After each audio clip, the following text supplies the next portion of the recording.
सत्ता में आएंगे, आपके पास क्या प्लान है, क्या रोड मैप है? 3 फंडामेंटल बात हम लोग कह रहे हैं। हम्म 15 साल से कम उम्र का हर वो बच्चा हम्म जो बिहार में है, उसको इतनी बेहतर शिक्षा दी जाए कि वो समाज पर कल बोझ न बने, व्यवस्था पर बोझ न बने। हम्म वो व्यवस्था, उसको अच्छी शिक्षा के लिए सरकारी स्कूल की व्यवस्था सुधारी जाए, और अगर सरकारी स्कूल की व्यवस्था जब तक नहीं सुधरती है हम्म तब तक उसको ये अवसर दिया जाए कि उसके माँ बाप उसको प्राइवेट स्कूल में भेजें, उसका खर्चा सरकार भरे। हम्म तो पहला जो पहलू है कि 15 साल से कम उम्र के बच्चों को सबसे बेहतर शिक्षा जो उपलब्ध कराई जा सकती है उपलब्ध कराया जाए। क्यों क्यों 15 साल कह रहे हैं? अगर 10वीं तक बच्चा बढ़िया पढ़ गया तो वो समाज पर, व्यवस्था पर बोझ नहीं बनेगा। अगर हम लोग यहाँ सरकारी स्कूल में पढ़े, 10वीं तक हमारी पढ़ाई अच्छी हो गई, तो मैं अपने जीवन में खड़ा हो जाऊंगा। मुझे इससे मतलब नहीं है कि बिहार सरकार हमको वजीफा देती है कि नहीं, कि हमको अनाज देती है कि नहीं। तो व्यवस्था पर बोझ न बने नए लोग, उसके लिए जन स्वराज की सोच है कि पहले 0 से 15 साल, मतलब 5 साल से 15 साल की उम्र के बच्चों को सबसे बेहतर शिक्षा उपलब्ध कराई जाए।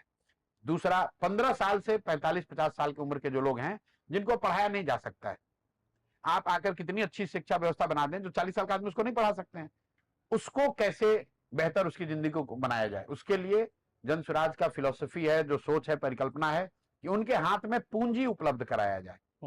चाहे वो किसान है, छोटा व्यापारी है या मजदूर है, अगर उसके हाथ में पूंजी हो तो वो अपने जीवन में कुछ बड़ा कर सकता है।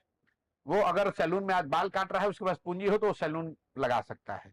अगर वो किसान है, उसको पूंजी हो तो अपने खेत में पंपिंग सेट लगाकर सिंचाई की व्यवस्था कर सकता है। अगर वो छोटा दुकानदारी करने वाला आदमी है, उसको पूंजी हो तो अपना बड़ा दुकान कर सकता है। पहले आप फंडामेंटल समझ लीजिए। 5 से 15 को पढ़ाई, 15 से 45 को पूंजी, और जो बूढ़े लोग हैं उनको कम से कम 2000 रुपया मिले, ताकि वो बेसिक जीने खाने का व्यवस्था कर सके, जिनको बिहार में सिर्फ अभी 400 रुपया मिलता है। अब आप कहेंगे, ये अब आपका सवाल हो कि शिक्षा कैसे सुधारिएगा, पूंजी कैसे दीजिएगा, ये 2000 रुपया कैसे दीजिएगा? शिक्षा सुधारने का मैंने आपको बताया कि बिहार में शिक्षा की व्यवस्था सुधारने में करीब 10 बरस लगेंगे।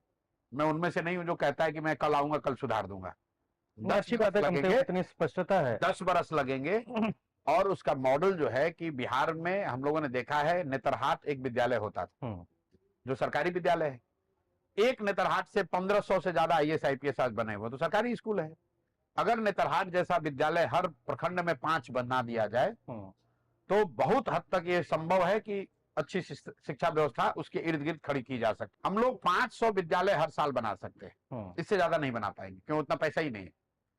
अगर हम 500 विद्यालय भी हर साल बनाएंगे तो अगले 10 साल में 5000 विद्यालय बना देंगे, जिससे कि बिहार में हर प्रखंड में 10 अच्छे विद्यालय हो जाएंगे। आपने कहा कि पूंजी कहां से आएगी? योजना से पूंजी नहीं आती है, सरकार के पास पैसा ही नहीं है, पूंजी कहां से देंगे ये लोग?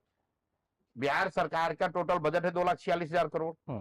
उसमें प्लान बजट इनका कितना? 10-20% भी नहीं है। 50,000 करोड़ भी सरकार के पास नहीं है साल भर खर्चा करने में। पूंजी कहां से देंगे? बिहार का जो प्लान एक्सपेंडिचर है वो 50,000 करोड़ से कम है साल का। तो आप इतने लोगों को पूंजी कहां से दे देंगे? पूंजी आपको बैंकों से दिलाएंगे। बैंक से दिलाएंगे इसलिए कि ये अब पैसा कहां है बैंक के पास? बैंक जो है वो बिहार से हर साल करीब करीब 2 से 2.5 लाख करोड़ रुपया ट्रांसफर करते हैं दूसरे राज्यों में। ये पैसा बिहार के लोगों का पैसा है। एक रेशियो होता है RBI का, जिसको कहते हैं CD रेशियो, जो ये बताता है कि कितने बिहार के लोग कितना पैसा बैंकों में पैसा जमा कर रहे हैं और उसके एवज में कितना पैसा बैंक यहां लोन के तौर पर, पूंजी के तौर पर लोगों को दे रहा है। देश के स्तर पर यह आंकड़ा 70 से 75% होता है। मतलब देश भर में जितने लोग 70 पैसा जमा करते हैं बैंक में, उसका 70 से 75% पैसा बैंक वापस ऋण के तौर पर आपको देता है, घर बनाने के लिए, गाड़ी लेने के लिए, बिजनेस करने के लिए, जो भी आप काम करना चाहते हैं, पढ़ाई करने के लिए। बिहार में यह आंकड़ा है 40%। मतलब बिहार के लोग जो पैसा जमा करते हैं बैंक में, उसके एवज में बिहार के बैंक सिर्फ 40% लोन देते हैं। इसका असर क्या होता है? इसका असर यह है कि 1990 से पिछले वित्तीय वर्ष तक बिहार से बैंकों ने 26 लाख करोड़ रुपया ट्रांसफर किया दूसरे राज्यों में। 26 लाख करोड़ रुपया। ये टाटा बिरला का पैसा नहीं है, किसी उद्योगपति का पैसा नहीं है, बिहार की आम जनता, ये बिहार की आम जनता का पैसा है। ये पैसा गया कहां? ये पैसा गया गुजरात, ये पैसा गया तमिलनाडु, ये पैसा गया आंध्र प्रदेश, तेलंगाना, केरल। क्योंकि वहां CD रेशियो कितना है? वहां CD रेशियो 80, 85, 90, 95, 100। ये मेरा आंकड़ा नहीं, RBI का आंकड़ा है। तो अगर आंध्र प्रदेश में लोगों ने बैंक में जमा किया 100 रुपया, लोगों को ऋण मिला 105 रुपया। बिहार में लोगों ने जमा किया 100 रुपया, हमको ऋण मिला 40 रुपया। कि बिहार में सीडी रेशियो कम क्यों है? क्योंकि यहां ना लोगों को, नेताओं को इसकी समझ है, ना इस पर कोई ध्यान है। और ऐसा नहीं कि ये बैंकों की मनमर्जी है कि वो जहां चाहे वो करें। ये मुख्यमंत्री के अध्यक्षता में एक कमिटी होती है जो कि जिसका काम है ये देखना कि कम से कम 70% सीडी रेशियो को बना के रखा जाए। मतलब अगर 100 रुपया बिहार के लोगों ने जमा किया तो 70 रुपया बिहार के लोगों को लोन कर्ज मिले। लेकिन जैसे यहाँ का दरोगा मुख्यमंत्री का बात नहीं मान रहा है, शिक्षक, डॉक्टर, बीडीओ, सीओ नहीं मान रहा है, वैसे बैंकर भी बात नहीं मान रहे हैं। तो बिहार में अगर एक सपोर्टिव इन्वायरमेंट हो, बैंकर्स के साथ मिलकर काम किया जाए, तो अगर यहाँ 70% भी सीडी रेशियो कर दिया जाएगा तो हर साल 2 से 2.5 लाख करोड़ रुपया एक्स्ट्रा, बजट की जरूरत नहीं है, एक्स्ट्रा पैसा लोगों को उपलब्ध हो जाएगा पूंजी के तौर पर, कर्ज के तौर पर, कैपिटल के तौर पर, जिसका बड़े पैमाने पर असर समाज में होगा। तो अगर आप आज 1 कमरे का घर बना रहे हैं तो आप 4 कमरे का घर बनाने की स्थिति में होंगे। आप अपने खेती में इन्वेस्टमेंट कर पाएंगे, आप अपने बिजनेस व्यापार को बढ़ा पाएंगे। आज 4 गाड़ी आप टैक्सी के तौर पर चलाते हैं, कल 40 गाड़ी चलाने की स्थिति में हो जाएंगे, क्योंकि बैंकों से ऋण सुलभ हो जाएगा, वो पैसा आपको उपलब्ध हो जाएगा। तो पहला है शिक्षा, दूसरी है पूंजी, और तीसरा, हम लोग ये नहीं कह रहे कि हम बिहार के जितने गरीब हैं सबको बढ़िया बना देंगे, लेकिन जो 400 रुपया मिल रहा है उसको मैं 2000 रुपए करना चाहता हूं। क्यों करना चाहता हूं?